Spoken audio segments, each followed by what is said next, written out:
Libre-échange. Une personnalité se livre. Ses créations, ses valeurs, ses engagements. Une émission avec Olivier Biscay. Bonsoir à toutes et à tous. Ravi de vous retrouver pour Libre-Échange, une émission sur Radio Aviva en partenariat avec Midi Libre. Je reçois ce soir Patricia Carrette. Bonsoir. Bonsoir. Vous êtes la présidente du FRAC Occitanie Montpellier, Fonds régional d'art contemporain. On va évidemment parler d'art, de culture, de région, d'initiatives et de projets avec vous, Patricia Carrette. Je voudrais tout d'abord démarrer par l'actualité. On sait que Montpellier bat au rythme de la culture et d'une candidature pour la capitale culturelle européenne 2028. Évidemment, le FRAC est très engagé. Oui, tout à fait, puisque nous avons répondu à l'appel à projet et que nous avons un magnifique espace public avec une manifestation qui s'appelle le FRAC à ciel ouvert. Il s'agissait de demander à 4 artistes de réaliser des affiches que nous avons effectivement exposées au grand public pendant toute la période de la manifestation et qui va continuer, puisque ce soir nous accueillons Nina Childress qui fait partie des artistes qui ont été sollicités dans ce cadre-là. Je rappelle aussi que le tramway, avec le magnifique artiste, le nom m'échappe, c'est pas grave, congolais. Pour la ligne 5, en effet, du tramway. Voilà, est aussi une manifestation culturelle, puisque à travers la commande des artistes sur nos tramways, l'art contemporain est présent en permanence. En quoi Montpellier peut tirer son épingle du jeu ? Quels sont les atouts de cette ville en termes culturels et d'art contemporain ? D'abord, on peut dire qu'en termes d'établissement, nous sommes vraiment gâtés. C'est-à-dire que c'est une ville qui, historiquement, a beaucoup ouvert aux artistes, a beaucoup ouvert à la culture, et il me semble que de projet en projet, les espaces s'ouvrent. C'est-à-dire que, par exemple, le FRAC, aujourd'hui, manifeste clairement son attachement au projet Montpellier, capitale européenne, puisque nous avons participé, nous avons été très nombreux à participer à cet appel à projet.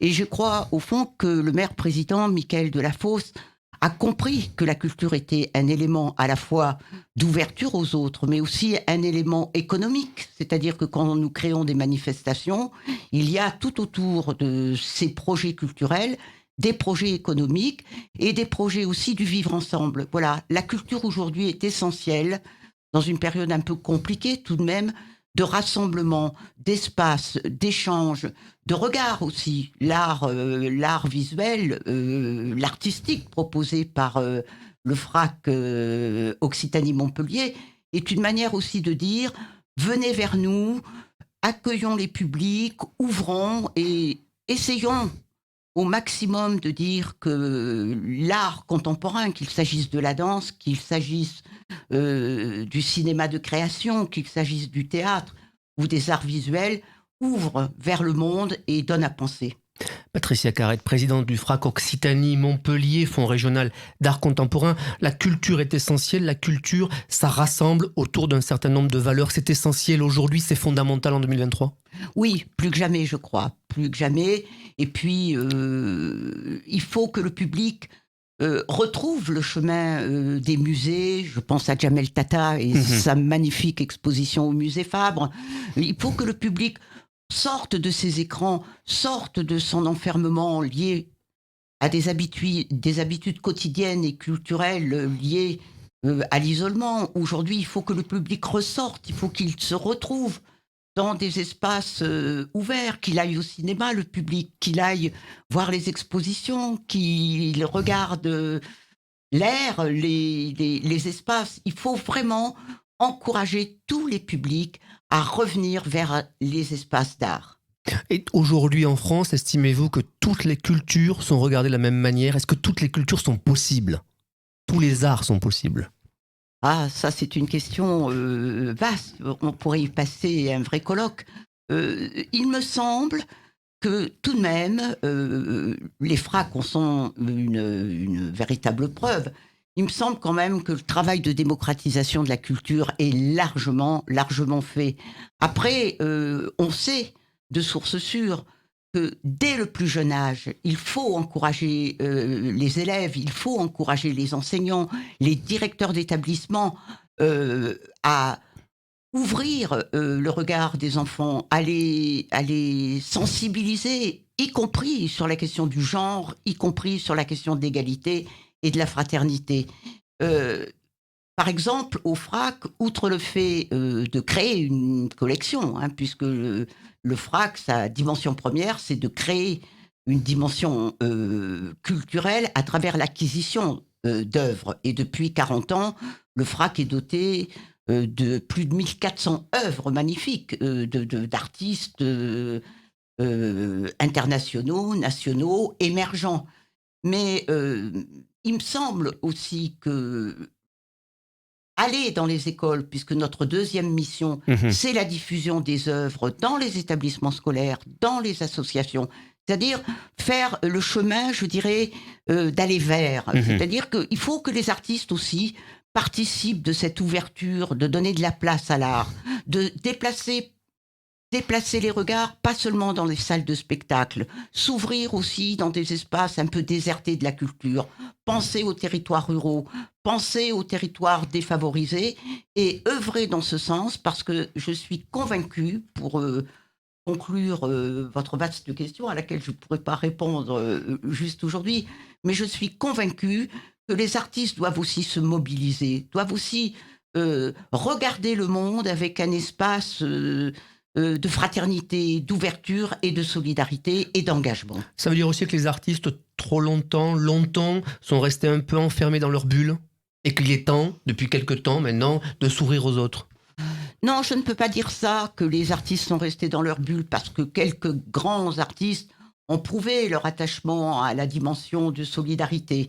Mais il est vrai que les crises que nous avons vécues successivement nous amènent aussi à nous dire il faut que le public revienne. La question, elle est en même temps culturelle, mais elle est aussi économique. C'est-à-dire qu'il faut, à un moment donné, que le public reprenne le chemin des espaces comme les salles de spectacle, comme les galeries, comme la galerie du Fonds régional d'art contemporain, puisque nous avons une mission aussi d'exposer des artistes et que nous avons une galerie rue Rambaud à Montpellier où ce soir se produit l'immense Nina Childress.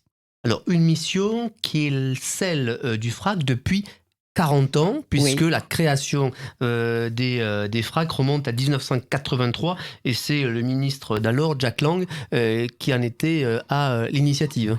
Oui, tout à fait. Et nous avions 22 régions à l'époque, donc nous avons 22 FRAC sur le territoire national.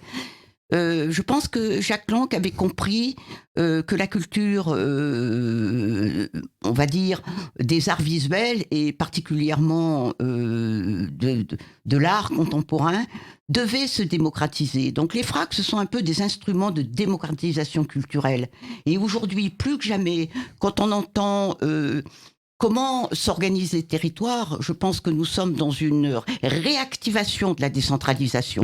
Ça veut dire que nos tutelles, puisque nous avons 2 tutelles majeures pour tous les FRAC, c'est-à-dire l'État et les régions, nos tutelles doivent aussi comprendre que cette merveilleuse démocratisation de l'art est un cadeau absolu pour une région. D'où le fait que, effectivement, quand nous allons dans les établissements scolaires, ça peut aller de l'Aude à la Lozère, de la Lozère aux Pyrénées-Orientaux, et chaque fois, nous proposons des expositions avec les enseignants, avec les directeurs d'établissement. Et quand on fait ce type de manifestation, évidemment, on essaie le plus possible d'initier et d'inviter les familles. Et dans les écoles, avec l'éducation nationale, avec les régions, plusieurs expositions sont organisées tout au long de l'année. C'est quoi? C'est 4 à 5 expositions par an? Ah non, Plus que ça? pas du tout. Non, pas du tout. On a en moyenne une vingtaine d'expositions par mois dans les établissements. D'où l'importance de cette démocratisation. C'est-à-dire que c'est aller vers le public, sensibiliser le public, sensibiliser les familles. Et puis aussi, peut-être cultiver cette dimension intergénérationnelle. C'est-à-dire que il y a des familles qui sont très attachées à l'art, qui sont très attachées à la culture, mais faire rentrer dans les établissements l'art, la culture, la danse, le chant, la musique, c'est aussi, dès le plus jeune âge, initier à cette dimension de sensibilité, de regard et d'expression. Et vous confirmez que l'accès à la culture est donc réel en France. C'est une vraie réalité, une vraie illustration. Mais nous sommes, si on parle des FRAC avec plus de 37 000 œuvres collectées sur toutes les régions, nous sommes le seul musée national. L'Europe nous l'envie d'ailleurs manifestement. Bien évidemment que la France est un merveilleux pays pour la culture. Mais bien sûr, on sait qu'on regarde toujours le verre à moitié vide, mais regardons quand même, quand on va en Italie, quand on va en Espagne, regardons les établissements, regardons les possibilités que nous avons de travailler avec des moyens. Après, évidemment, il y a toute la dimension de l'autonomie aussi. Trouver des mécènes, travailler dans une structure comme le Fonds régional d'art contemporain à Montpellier, ça veut dire aussi sensibiliser des chefs d'entreprise, aller chercher des partenariats et essayer de prouver que l'art peut être aussi un échange. C'est-à-dire, quand on va chercher un mécène, on ne va pas chercher de l'argent. On va chercher un regard, on va chercher une complicité et une manière de tricoter ensemble et de conjuguer ensemble la vision et des entreprises et de leurs employés et de ce que nous, on peut amener en échange. Vous parlez des entreprises, le monde économique est de plus en plus attaché, ouvert à la culture. Des initiatives ont été conduites ces derniers mois à Montpellier pour ouvrir les entreprises au mécénat dans la culture. Mais évidemment, et puis c'est un travail que nous devons mener d'une part avec la DRAC, les services de l'État, puisqu'il y a un service dédié au mécénat, mais on doit aussi parler à nos élus, parler à nos médias et dire à quel point c'est important que la culture est porteuse vraiment d'une vivacité, d'une sensibilité et d'un supplément d'âme tout de même.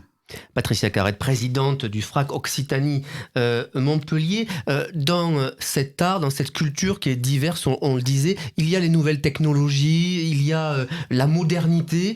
Comment vous intégrez tout cela ? Parce qu'en effet, parlons d'Internet par exemple, parlons de tout ce qui peut se faire sur les réseaux sociaux, tout ce qui peut se faire de manière virtuelle. Est-ce que ça s'est intégré aujourd'hui dans la culture ? Mais c'est essentiel. C'est essentiel d'abord pour communiquer et puis l'art numérique devient aussi une des formules à laquelle on doit s'adapter parce qu'il y a des modifications, mais aussi dans le champ du numérique, une véritable expressivité de l'art.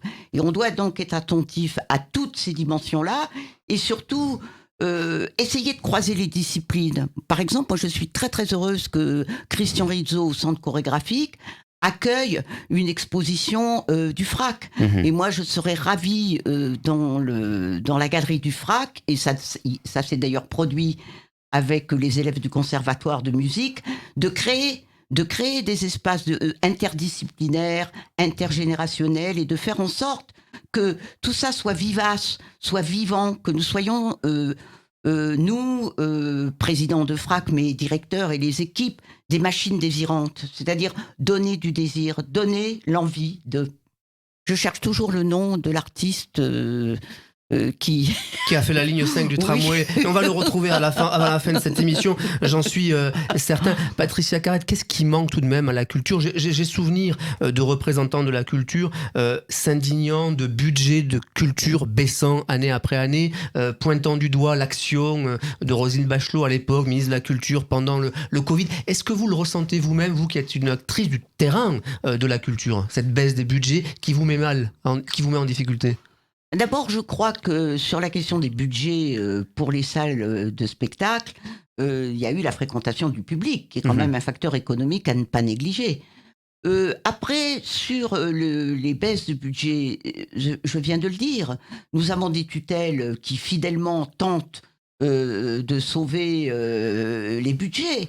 Mais en même temps, je crois que nous avons, en tout cas moi en qualité de présidente, je pense que nous avons la responsabilité aussi d'inventer des nouveaux modes pour trouver effectivement du mécénat, pour être compétent et vendre des services peut-être que nous n'avons pas encore inventés.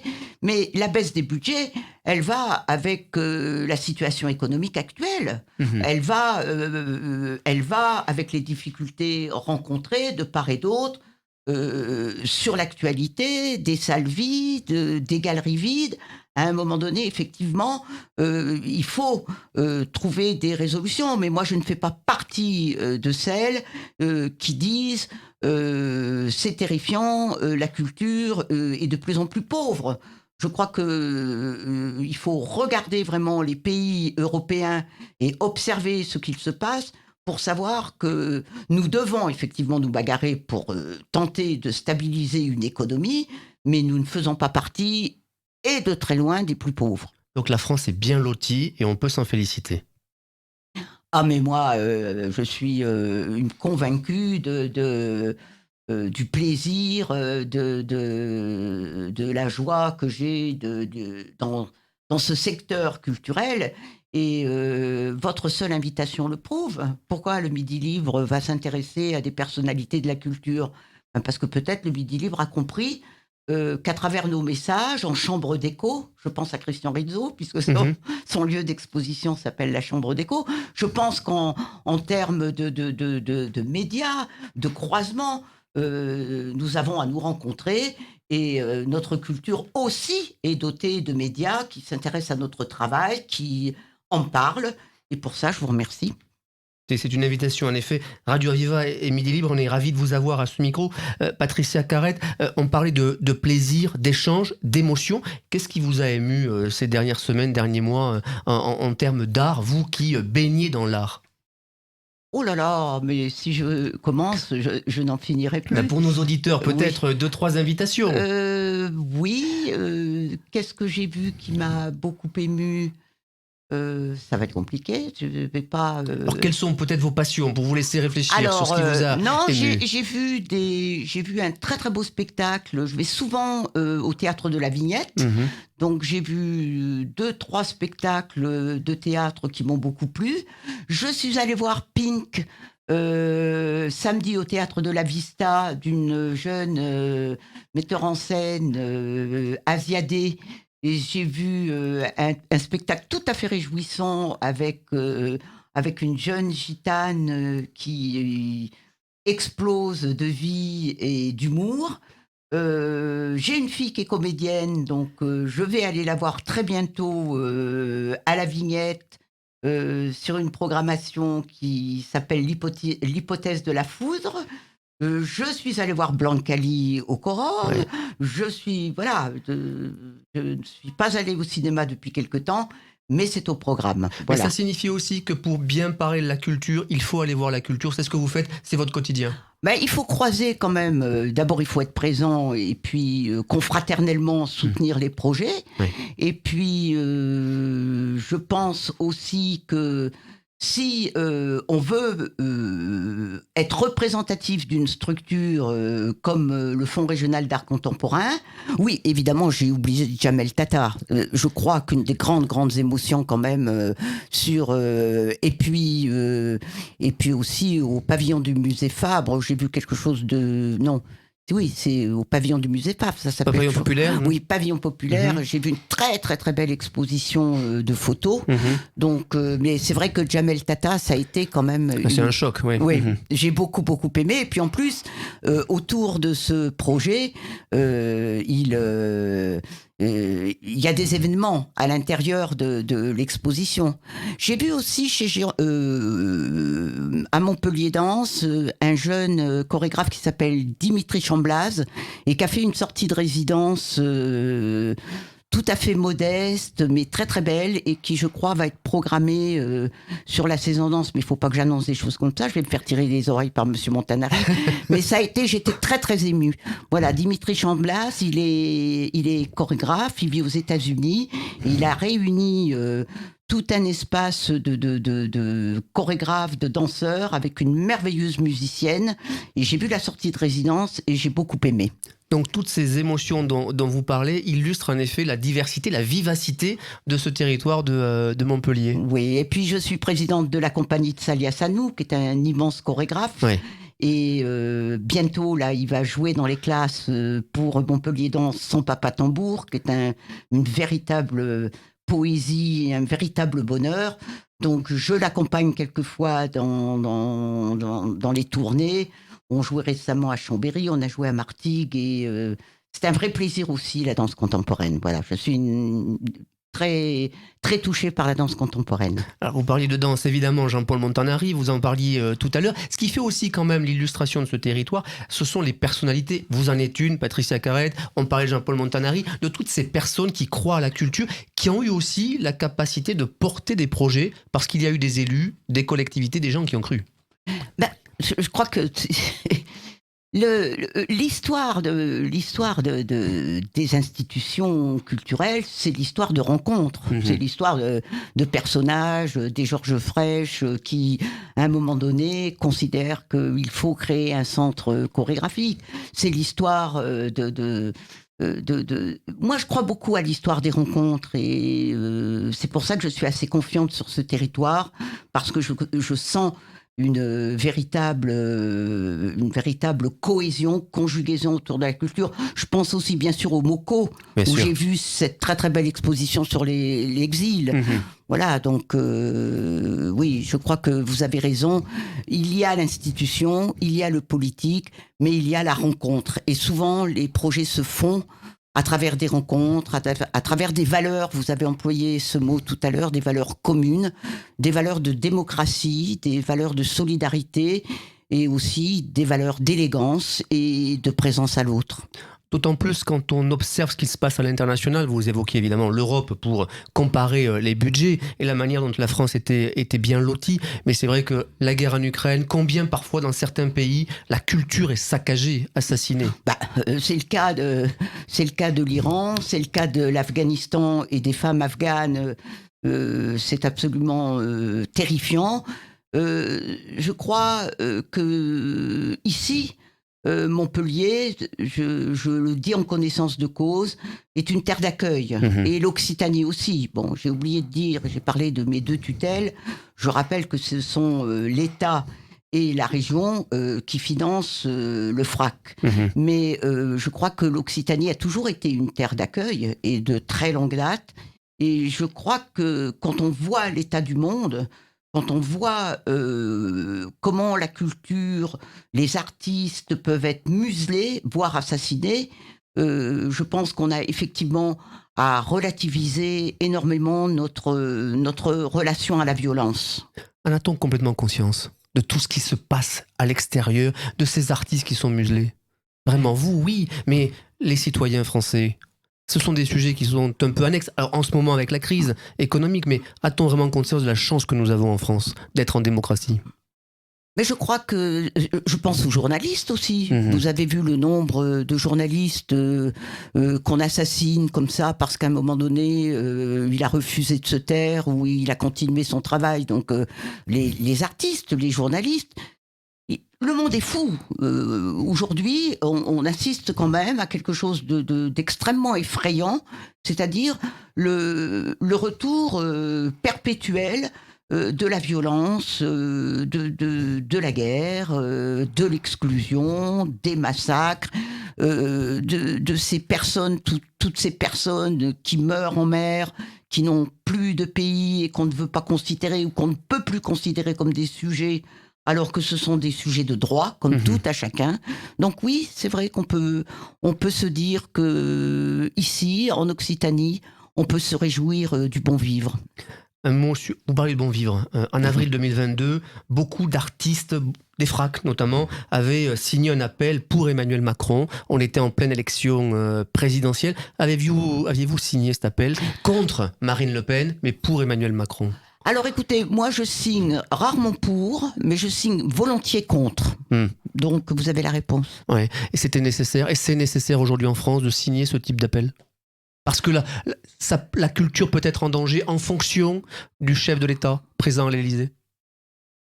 Alors, il y a deux choses. D'abord, il ne faut pas imaginer une seconde que on pourrait avoir un chef d'État qui massacrerait la culture. Ça, déjà, on a du mal. C'est une fiction compliquée et difficile. Donc, c'est à nous, responsables d'institutions, présidents, directeurs, artistes unis, pour faire en sorte que cela n'arrive jamais. Voilà, donc à nous d'être actifs et de faire le travail qu'il faut, de sensibilisation, de médiation, c'est essentiel. Patricia Carrette, présidente de FRAC Occitanie Montpellier, le Fonds régional d'art contemporain. Vous fêtez cette année les 40 ans du FRAC. Pour terminer cette émission et pour nos auditeurs, peut-être quelques rendez-vous importants ces prochaines semaines, prochains mois, pour vous découvrir une adresse peut-être pratique. Alors, au niveau de la région, une grande manifestation au musée de Céré, organisée avec le MRAC de Sérignan et les deux FRAC, et puis tout au long de l'année, des manifestations dont on ne manquera pas de prévenir Radio Aviva. Et Midi Libre, évidemment. J'étais ravi de vous accueillir, Patricia Carrette, président du FRAC Occitanie Montpellier. Merci beaucoup et très bonne soirée. Merci beaucoup à vous. Au revoir. Libre-échange. Une personnalité se livre. Ses créations, ses valeurs, ses engagements. Une émission avec Olivier Biscay.